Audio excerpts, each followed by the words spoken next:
In the name of God, the Merciful, the Compassionate.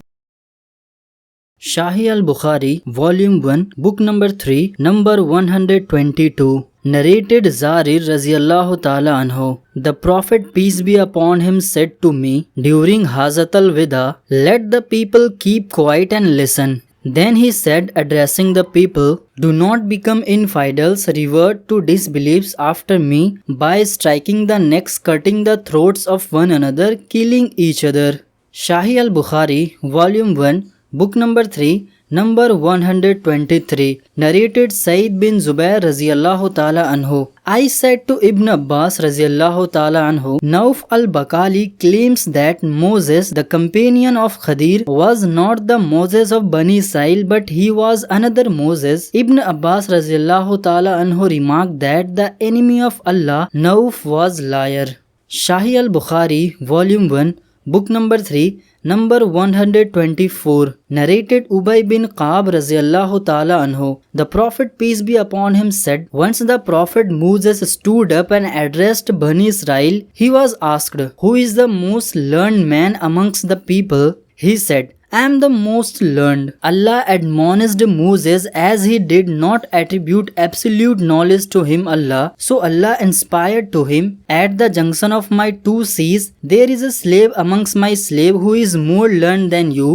Moses said, "O my Lord, how can I meet him?" Allah said, "Take a fish in a large basket and proceed, and you will find him at the place where you will lose the fish." So Moses set out along with his servant boy Yusha bin Nun and carried a fish in a large basket till they reached a rock, where they laid their heads, that is, lay down and slept. The fish came out of the basket and it took its way into the sea as in a tunnel.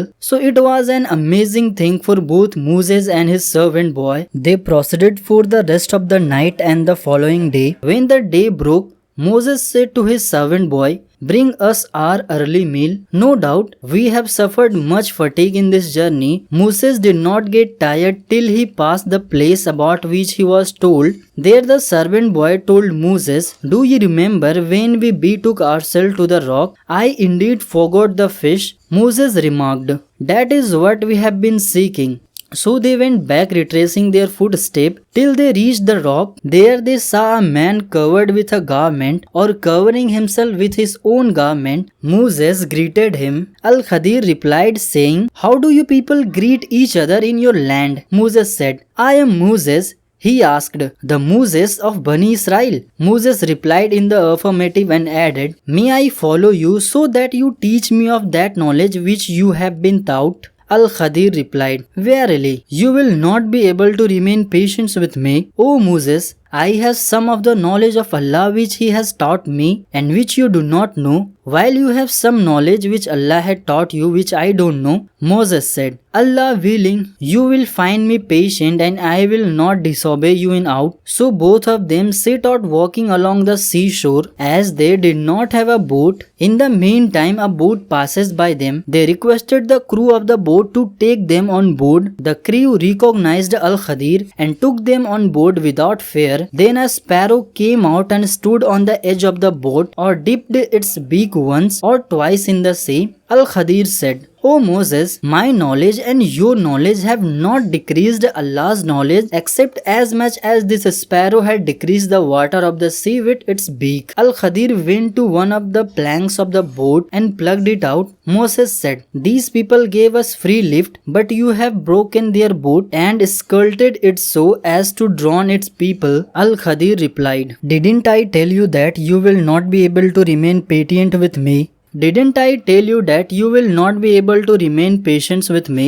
Moses said, "Call me not to account for what I forgot." The first excuse of Moses was that he had forgotten. Then they proceeded further and found a boy playing with other boys. Al-Khadir took hold of the boy's head from the top and plucked it out with his hand. That is, killed him.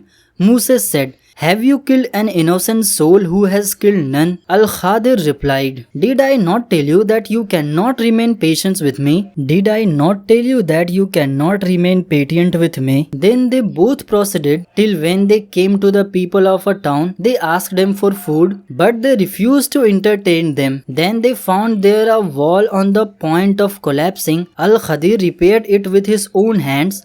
Moses said, If you had wished, surely you could have taken wages for it. Al-Khadir replied, This is parting between you and me. The Prophet added, May Allah be merciful to Moses. Would that he could have been more patient to learn more about his story with Al-Khadir.